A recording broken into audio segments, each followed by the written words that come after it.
Okay, shalom, shalom, shalom, kwam yasha'Allah, koholimla, Yahweh, Ba'ashem Yahushai, Ba'ashem Rakakwadash. Double honors to our apostles and elders of Great Millstone who rule well, and that by the Spirit, taught us this beautiful truth, and just want to say the waters toward the H.I.M and Akwaf that's out here sincerely keeping the laws, the statutes, and commandments. Love Yahweh, Ba'ashem Yahushai, to the best of their ability. This is Yachanan the Waf, just coming at you with another quick lesson, and praying that it's edifying by the Spirit. So I was watching this quick little video from Africa Diaspora News Channel, and I want to say that's Philip Scott. I guess he's got maybe some branch offs to the his news network, but it's, you know, they have almost 2 million subscribers, and I've seen this lady before. They have a few different women that I'm not sure how many reporters or news reporters they have that, you know, report on certain things, but I know I've seen her before, and it's another lady as well. I haven't seen Philip Scott in a second, but you know, unless he sold it to someone, it's him. But that particular guy, he understands that we're Israelites too, because he has had I've seen, you know, shows where he's had Hebrew Israelites on the show going into the scriptures, you know. But he's one of those people, to me, he knows that he's an Israelite, but it makes him no money. So, and that's just me speaking as a man, you know what I'm saying? You know, he tries to place us in this circle of just being African. Like we're just a part of all 54 countries there. We're a part of every single people that live there. Everybody with dark skin, we're the same people as them, and that's that. So he, you know, because we're called African Americans here in the Americas, then, you know, they kind of try and put us all into that one big bunch of people, and we're not the same. You know, everyone with melanin is not the same. We bring that out all the time.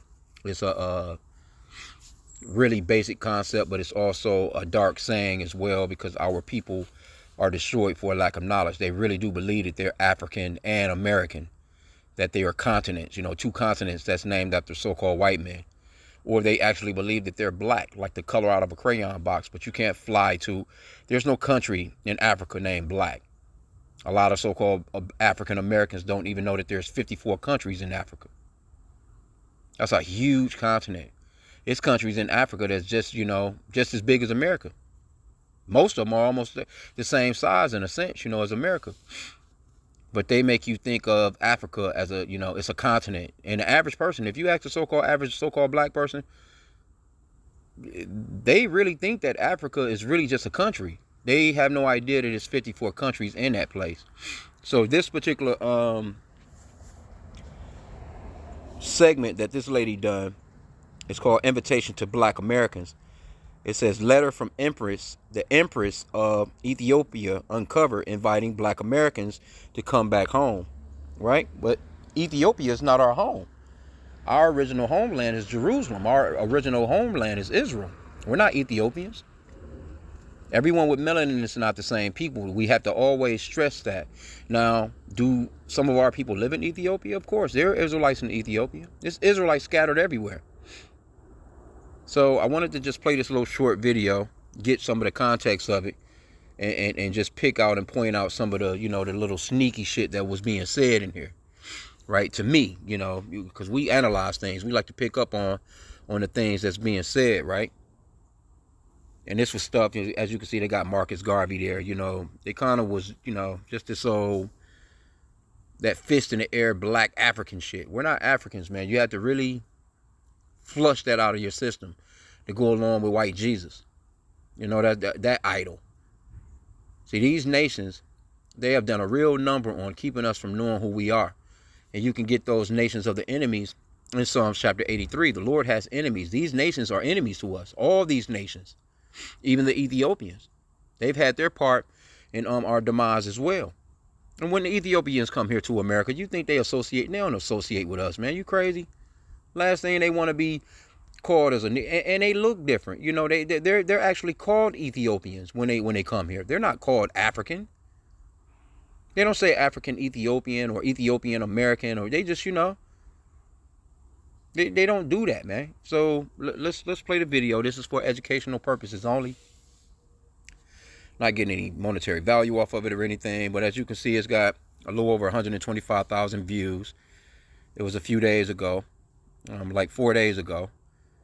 It's got almost 10,000 likes or so. So you know, people be watching stuff like this, man, and our people are in the comment boards going hard body, man, about how we're the same. Yeah, Africa go, Africa this. Yeah, we're coming back to the homeland soon, sis, and all that bullshit, man.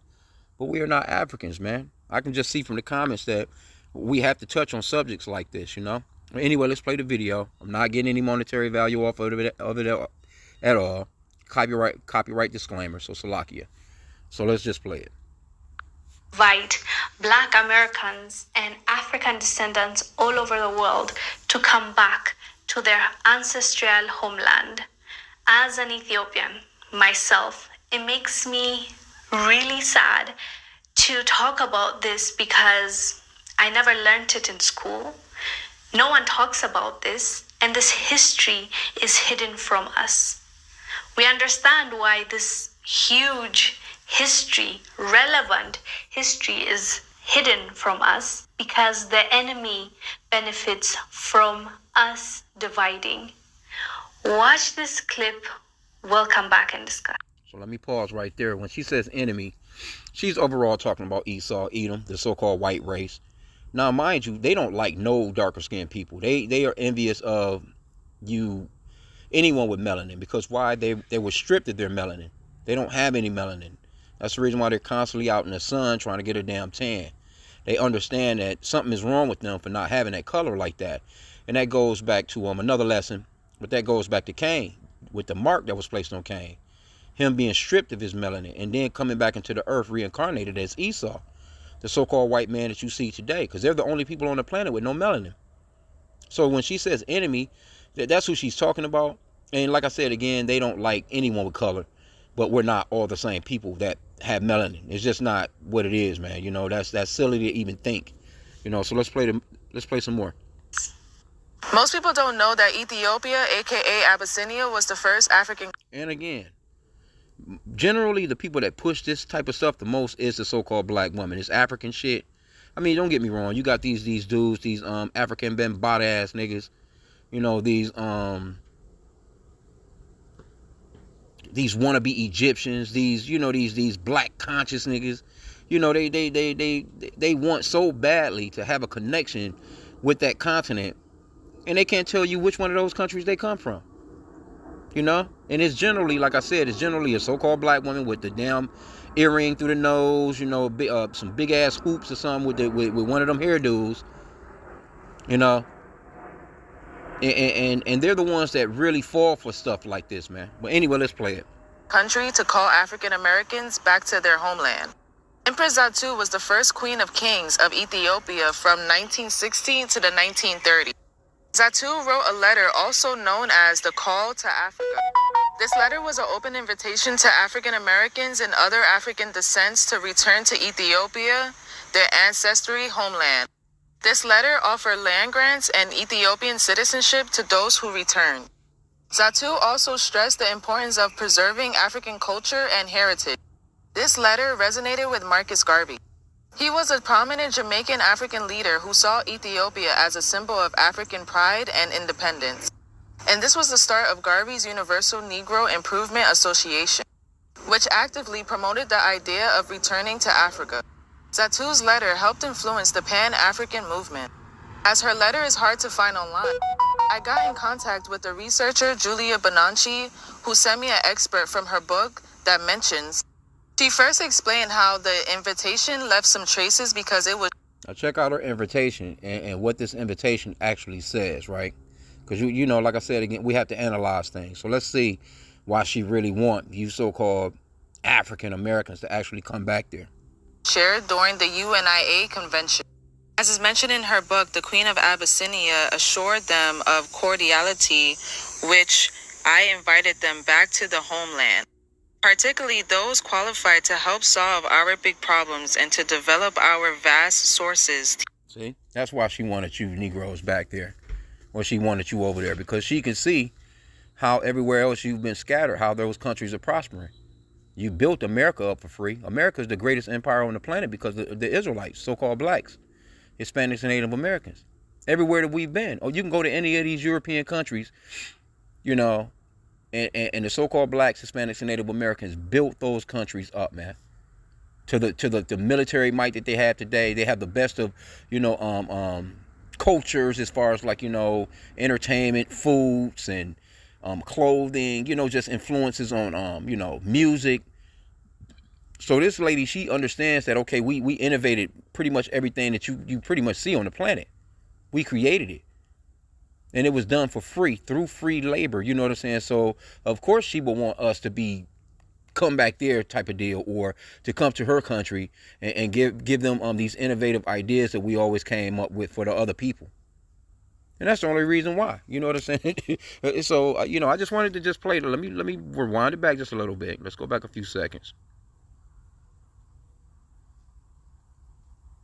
Particularly those qualified to help solve our big problems and to develop our vast sources, teachers, artisans, mechanics, writers, musicians, professional men and women. Empress Zodi wrote a letter. Okay, so she's telling you the reason why she will want you to come back there. Or not necessarily come back there, but, come on in. Because if you notice, they had a separation between Africans and African American descents, or how they try and put it. See, they try and be slick about their wording. See, and we're not ignorant of Satan's devices. But these people are enemies of ours as well, man. And they just want to, take advantage of us like all the other nations take advantage of us. These people are some of the same people that be in our neighborhoods too. It just depends on what state you're in. You might run across a few more of them than you would in other states.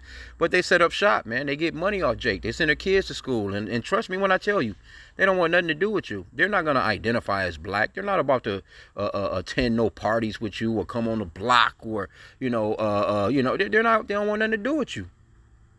See, we're not ignorant of Satan's devices, man. Don't fall for the okie doke. Let's play some more though. Called Call to Africa. This was addressing African descendants that were taken away from Africa or sold by some of our own sellout ancestors. See how they trying to put everybody together? No, Israelites were sold by you people. Israelites were sold by the Hamites, man. Matter of fact, the Bible dictionary, it goes, let me get it real quick. The Bible dictionary, it goes off into Ham. Let's get Ham, because these are Hamites. Zonderman's Compact Bible Dictionary. Let's get it. It says Ham. Now, this is one of the sons that came off the boat with Noah. Shem, Ham, Japheth. We come from Shem. We don't come from Ham. We don't come from Japheth. Those three sons, pretty much every nation that's on the planet today come from one of those three sons. It says the youngest son of Noah, Ham, the youngest son of Noah, born probably about 96 years before the flood, and one of 8 persons to live through the flood. He became the progenitor of the dark races, but not the Negroes, but the Egyptians, Ethiopians, Libyans, and Canaanites. So we're not the same people. Let's just say we're not the Israelites. They want to argue that we're not the Israelites. But it clearly tells you, we know that we're the Negroes. They will call you that. It says, he became the progenitor of the dark races, not the Negroes, but the Egyptians, Ethiopians, Libyans, and Canaanites. And that's a straight cut right there to what she's even talking about. Everyone with melanin is not the same people, man. You're not about to tell me that a Ugandan is going to identify with you. A Botswanan is going to identify with you. Somebody, a Zimbabwean, whatever you want to call them, are not going to identify as you, man. Damn Somalian, man. Now, like I said again, our people were scattered throughout the 4 corners of the earth. So there are remnants of us in all those lands and amongst those people, and even look like those people. But they're Israelites through the DNA of our forefathers, Abraham, Isaac, and Jacob. And again, we come from Shem. We don't come from Ham. You can clearly see it right here, but let's go back. Let's get some more, because this is all sneakery and trickery, man. Our people must understand and know that your seed line goes through your father. Matter of fact, let me get that real quick. I want to come back to this Zephaniah 2 and 12, but let's go to Numbers chapter 1. I'm going to start from the top here. Verse 1, Numbers 1 and 1, and the Lord spake unto Moses in the wilderness of Sinai, in the tabernacle of the congregation, on the first day of the second month, in the second year after they were come out of the land of Egypt. Egypt, see, was just one of those nations that was named, that were Hamites. So we were in slavery to even their brethren, the Egyptians, because they're the same people, they're Hamites. So this is after we came out of this captivity right here. Verse 2. Take ye the sum of all the congregation of the children of Israel, after their families, by the house of their fathers, with the number of their names, every male by their poles. And we come from Shem. Why don't you ever hear about Shem's wife? Why don't you ever hear about Ham's wife? Or why don't you ever hear about Japheth's wife? You don't even hear, why don't you hear anything about Noah's wife? Because your lineage goes through your father. That's the reason why you constantly see the males' names in the genealogies, in the scriptures, man. Your lineage goes through your dad. Now, whatever your father is, that's exactly what you are. So we come from Abraham, Isaac, Jacob. Jacob's name was changed to Israel, or Yasharallah in the Hebrew tongue, which means he is a prince of the power. He had 12 sons. That's where you get the 12 tribes of Israel from. And we all come from one of those 12 sons. And we are Israelites. We're not related to these people right here, man. Matter of fact, let me get verse 18 too before I go back into the video. Verse 18, Numbers 1 and 18. And they assembled all the congregation together on the first day of the second month, and they declared their pedigrees. And your pedigree is your ancestry, after their families, by the house of their fathers. See that? According to the number of the names, from 20 years old and upward, by their poles. This is just the way that lineage goes. It's not like it is today. You can't go back thousands of years ago when somebody was talking about they was biracial, or somebody was saying that they were mixed. No, you are exactly what your dad is. You can come out looking like the other nations. Say like if a so-called black man dealt with a Japanese woman, or the child could come out looking all the way Japanese. But guess what? It's still his seed. It's just the ground that he planted his seed in, which made it different. It's just like, you got apples all over the world. It's all kinds of apples. You got red apples, you got green apples, you got bush apples, you got all these different apples. It depends on the grounding, and it depends on the region, the heat, the land, you know what I'm saying? How much sun it gets, how cold it gets, how humid it is. But still, it's a damn apple, man. It comes out looking different. All apples are not the same. All berries are not the same. All birds are not the same. So on and so forth. So anyway, let's go back to some of this. Let's see what else she's saying. Empress Zewde was communicating reportedly with Marcus Garvey to open Ethiopia, to bring African descendants to their home. Unfortunately, it never happened because Empress Zewde was unalived and Marcus Garvey... Well, it never happened because that wasn't the will of the Lord. That's why when you go off into Deuteronomy chapter 28 and 68, it says no one will get us out of the situation that the Lord put us in. We're in this because of disobedience to the Lord. Matter of fact, let's get it right here. This is one of the curses in Deuteronomy chapter 28. Let's start at verse 45. This is the whole reason why we're in the situation we're in, and we've been held captive. And pretty much overall, somebody like this right here can actually say that we're Ethiopians and come back home. Because we don't know who we are. The Lord done that to us. But now he's waking us up in these last days to let us know, no, you're Hebrew Israelites. You're the princes of the power. You are the children of Israel. Okay? And you're going to have more and more. It's going to be a lot of these stories and a lot of these things that's going to come out to continue to try and influence our people into thinking that they're damn Africans, man. You're not a bone through the nose, spear chunking ass African, man. Deuteronomy 28 and 45. It says, moreover, all these curses shall come upon thee, and shall pursue thee, and overtake thee, till thou be destroyed, because thou hearkenest not unto the voice of the Lord thy God, to keep his commandments and his statutes which he commanded thee. And they shall be upon thee for a sign and for a wonder, and upon thy seed forever. Right? So these curses are upon us for a sign and a wonder. And here's one of the curses that I wanted to get right here. The reason why that little hookup didn't come to fruition, Marcus Garvey wasn't able to pull off his plan, or this Empress of Ethiopia wasn't able to pull off her plan, because it wasn't the will of the Lord, man. Verse 68, one of the curses, the very last curse in here, And the Lord shall bring thee into Egypt again. What's that word Egypt going into? Salvation, bondage. Matter of fact, let's get it. I think it's 20 and 2. Yup. Exodus 20 and 2. I am the Lord thy God, which have brought thee out of the land of Egypt, out of the house of bondage, or out of the place of slavery. So Egypt right here in Deuteronomy chapter 28 is being worded or synonymous with slavery. Verse 68 again. And the Lord shall bring thee into Egypt again, which is slavery again, except for this time it's going to be with what? Ships. How do we get to the Americas and all these different places we're scattered to? Ships, man.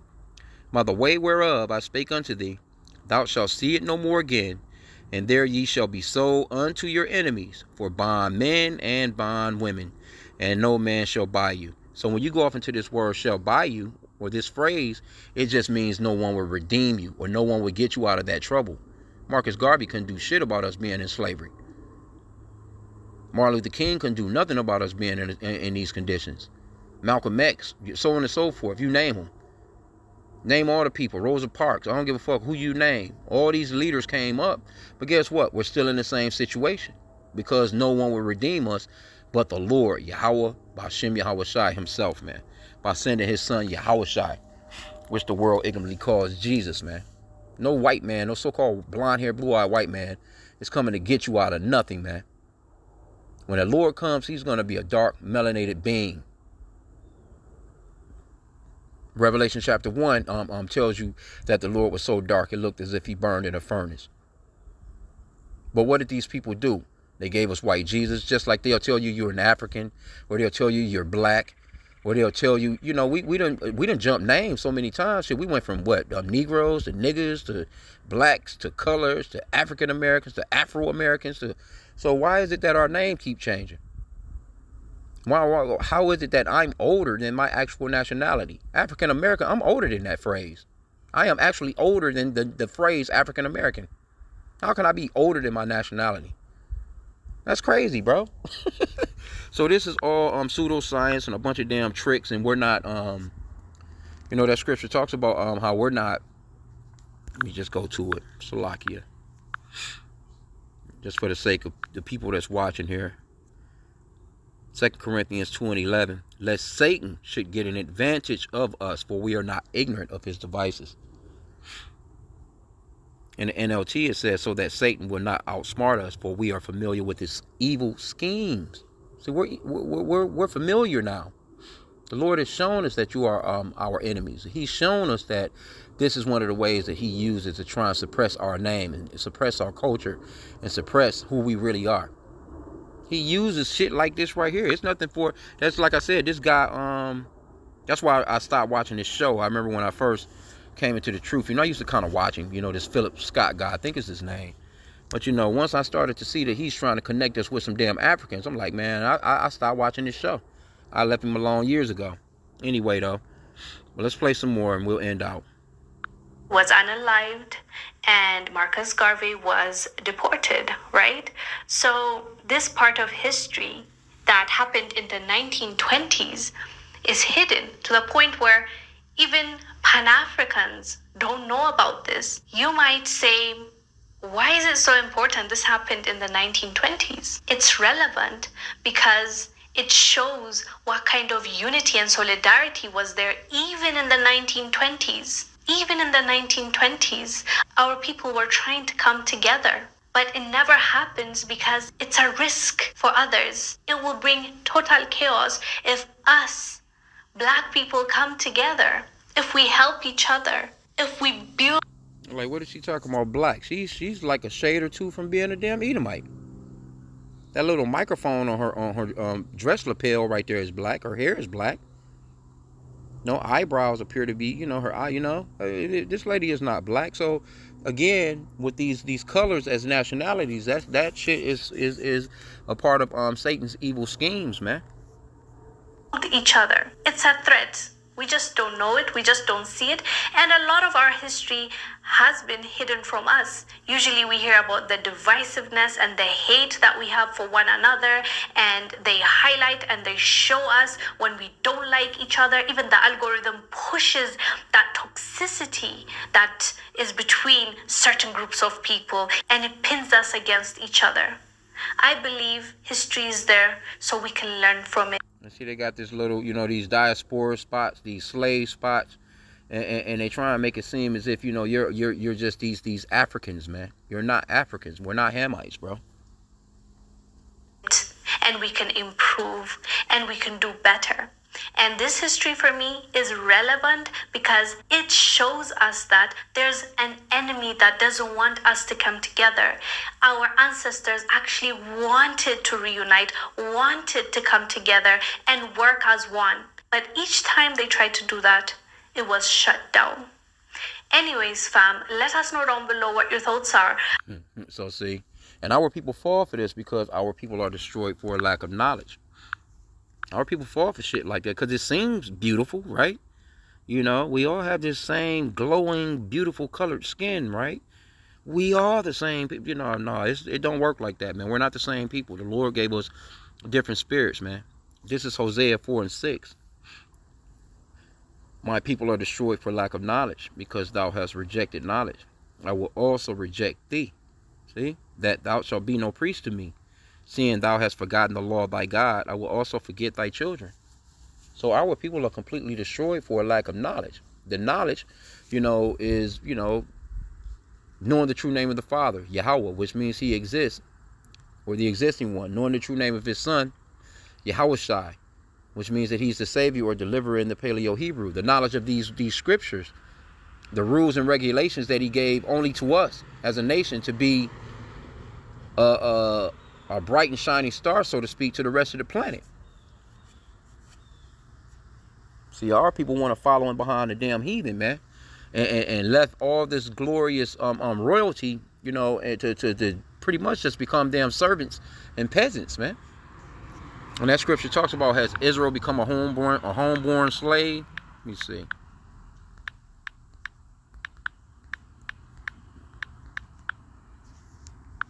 Trying to think how it's worded. Is it all one word? Yep. Jeremiah 2 and 14. Is Israel a servant? Is he a homeborn slave? Why is he spoiled? See? Our people are just stuck in places, man, just trying to entertain people and wanting to be entertained. Jake not thinking about nothing, man. As far as this truth. They don't want no discipline. They don't want to be reproved. The only way that we're gonna come back to what we are supposed to be is through Yahweh Bashim Yahushai, not through these damn heathens, man. That's now all of a sudden, when shit get bad for them, they want to now all of a sudden attach themselves to you. And all of a sudden, it's Ethiopians and blacks in solidarity. We're the same people. Get the fuck out of here, man. And matter of fact, let me get this one last one. I end out. Yahweh Ratazah. Cause, and matter of fact, this is entitled, it's on my other, it's in my other phone as far as my other Bible, but this is going off into the enemies of the Lord and how they're going to be destroyed. And you Ethiopians, you're in that list of people. Zephaniah 2 and 12, it says, ye Ethiopians also, ye shall be slain by my sword. It goes through a number of nations. But you Ethiopians, y'all not getting away. It says, you Ethiopians in the NLT, you Ethiopians will also be slaughtered by my sword, says the Lord. And I think it might say Sudan. Hebrew Cushites. See that? Actually, Cushites. Some versions it'll say Sudan or Sudanese or something like that. But these are Cushites. These are, the Ethiopians are from Ham. We're not the same people. We clearly just read it in the Bible dictionary. Let's go back and get it again. Ham, the youngest son of Noah, born probably about 96 years before the flood, and one of 8 persons to live through the flood. He became the progenitor, or the seed line of the dark races, right? The progenitor of the dark races, not the Negroes. See that? Not the Negroes, but the Ethiopians, the Egyptians, Libyans, and Canaanites. Can't get around it, man. And the whole history is in the Old Testament, man. You're not going to just get here to 2024, 2025, and all of a sudden, the Lord, he all of a sudden loves everybody. There's too many scriptures where the Lord is talking about how these people are going into captivity. How the way that they treated the children of Israel, they're to receive double. So don't be fooled by Esau and his tactics, man. And a guy like this guy, because like I said again, I think his name is let's see here. Philip Scott, I think is his name. This guy right here to the right here. If you see this picture with supposedly he might be even backing Kamala. He might actually put her in this list of us all being the same people. So this guy right here, yeah, he I'm assuming he just went. Of course, he went with the money. Because to put all the Africans together or all dark races together, he could, of course, get more viewers, sell more shit, receive more donations, as opposed to him just talking to the so-called blacks of America or Hispanics or Native Americans, alone. It's no different than a Christian church. You can have the Koreans come through, the Japanese, Chinese, they don't give a fuck. As long as you got a wallet to pull out. That's all they care about in these black churches, or any of these churches for that matter. It's all about money with them. And this guy, he's no different. So I'm gonna end out there, man, and they use these little these little nice looking so-called women, because she's not a bad looking woman. But if she's an Ethiopian, she's gonna be a concubine in the kingdom, man. That's it. But it's the same old thing, man. Same old stunts that they use on Jake, man, because it don't take much to appease Jake, really. Jake just wants to be entertained, give him a few little punchlines and shit that they can get with, and Jake all right with that, man. They don't mind just having their weed to smoke. They're being able to go and get some goddamn shrimp, crab, or lobster, and it's simple for Jake. Gullible as hell, man, real sheep. So I'm gonna end out with that, man. Don't let these people fool you. We're not the same people. We are Israelites, and these other nations are going into captivity, man. Just is what it is. That's scriptural. So with that, Kwame Yashala and a blah blah blah.